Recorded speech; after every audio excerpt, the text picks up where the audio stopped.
Hello, everybody. This is Racquel Palmese. Welcome to Wisdom Wednesday.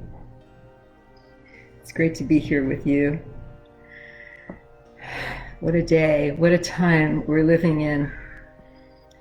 What an incredible, overwhelming, unknowable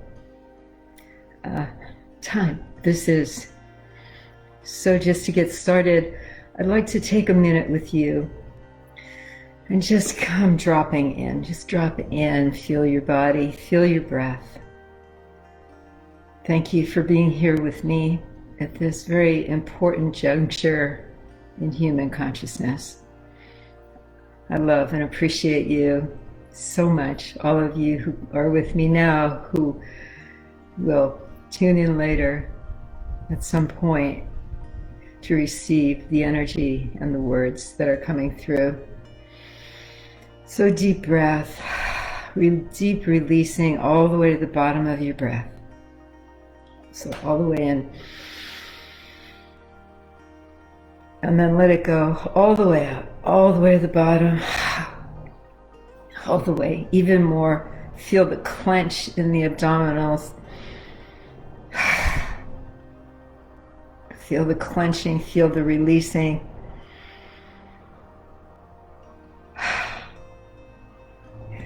I see names appearing on the screen. It always gives me such a thrill to share with you. There has been such powerful energy coming in since last night when I did my Tuesday night workshop, which is online right now. There were people from all over the place there. And what came in with us last night, with us, I guess, too,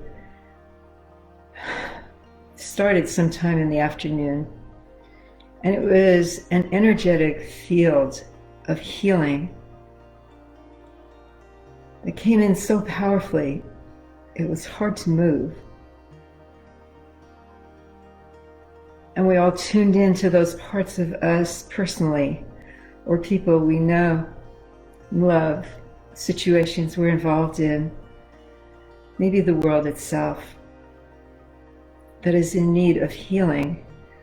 And we opened that field and we got really quiet and we felt the hands of spirit all over us.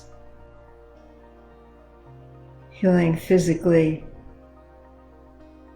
enabling us to let go of old mental, emotional constructs and blocks and limitations. We had this feeling that we were just laying ourselves open. True healing is not about trying to fix anything. It's not trying to make a person who is ill healthy again. It's not about fixing. And this became very clear last night. And I'll share it with you today. Everything that exists is in a state of perfection of its own. When we try to fix it, we can not only get angry at creation for making that person sick, for making the world the way it is, for things being so mean. We can get real mad and angry about all that. We can get disappointed. We can lose faith. And that's probably one of the worst feelings there is for a human being, is to lose faith in life itself, in creation, in God.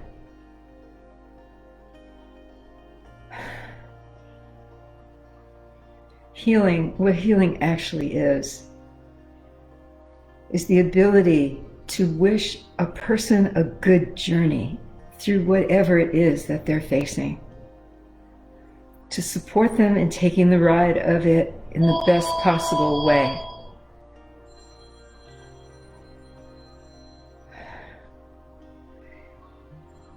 A healing energy field is incredibly supportive. You can feel it, that our human condition, with all its craziness, all its seemingly misguided actions is all part of the perfection of creation. We don't have to like it, but we have to be able to take the ride with it. It hurts. Having cancer is painful. But thinking that there is a higher power that's supposed to be fixing us, praying for that.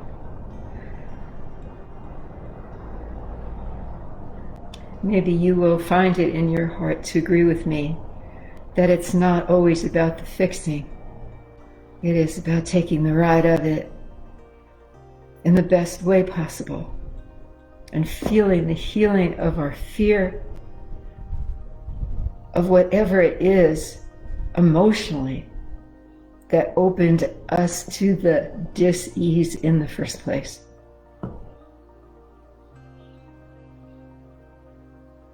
There's few people I've met that are as grateful or as life-affirming as those who have come through a serious illness.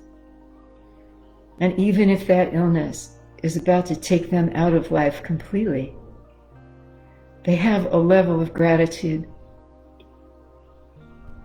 Not everybody, but an awful lot of people that I've known, especially when they're surrounded by people that are creating a container of love and safety around them. They look at it in a whole other way.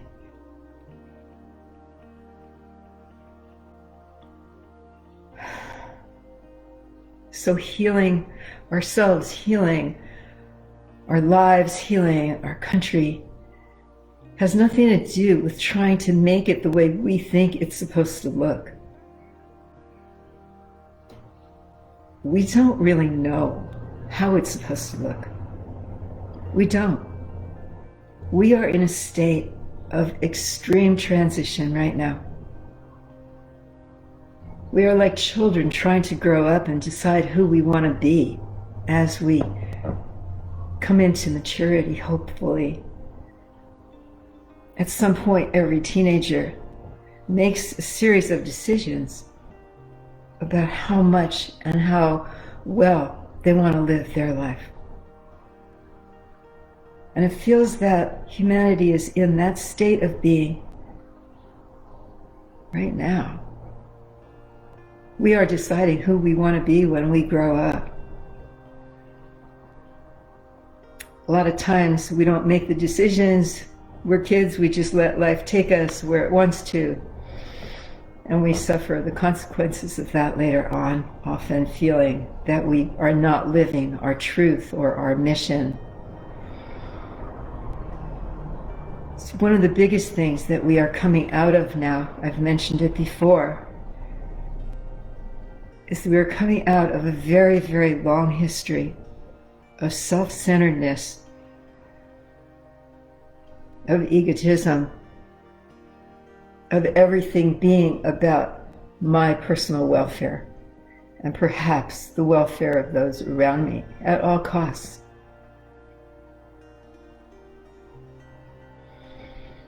For a little while in our churches or temples or places of worship, we may feel that we are our brother's keeper, our sister's keeper, and then that goes away when we leave there, or after a little while.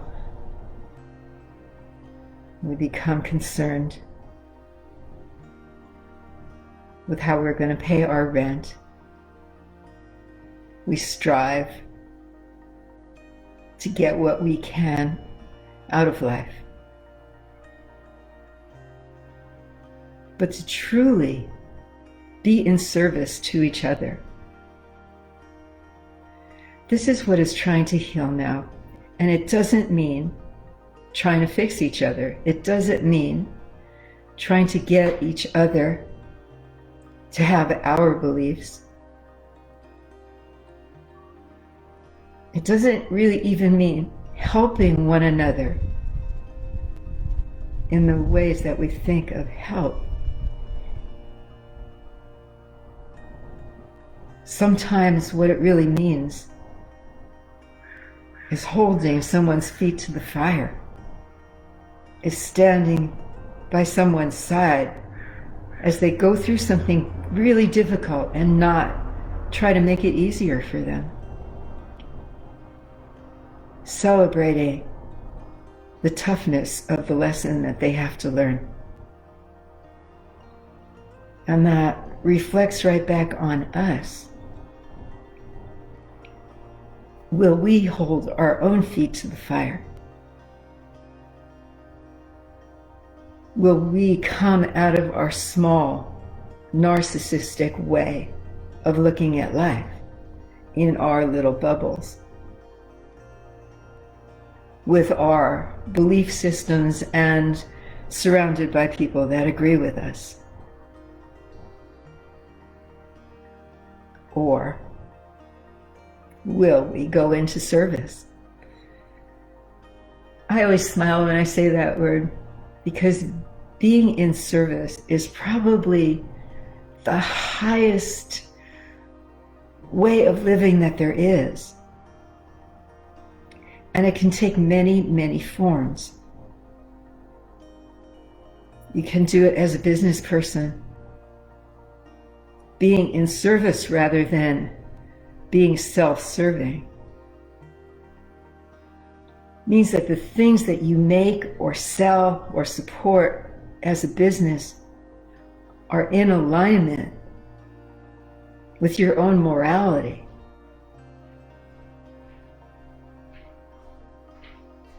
It means that the way that you treat the people that work with you and for you are not to see how much you can get out of them, but how much you can support them to grow, become better. Make them know that they can achieve things that they don't believe in themselves for. Being in service in all ways to the collective of humanity means coming out of the smallness of our thinking.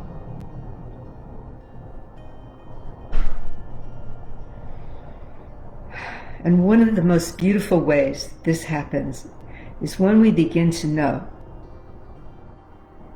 that we are beings of spirit and humanness, that we have a strong light in our hearts, in our beingness that is divine. When we allow that light to shine out from us, when we don't hold it back, just like I'm not holding it back right now with you.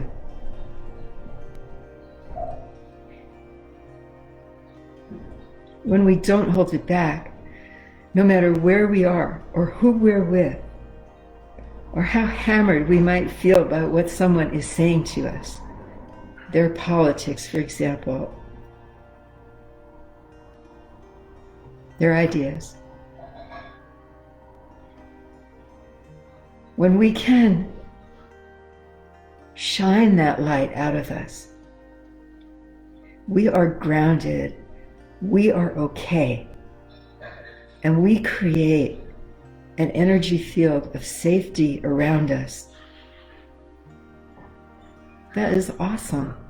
Sometimes it'll kick up the emotions of people around us in not so good ways. Sometimes we become a mirror that reflects how brittle another person may be. Other times it allows for others to actually relax and find themselves.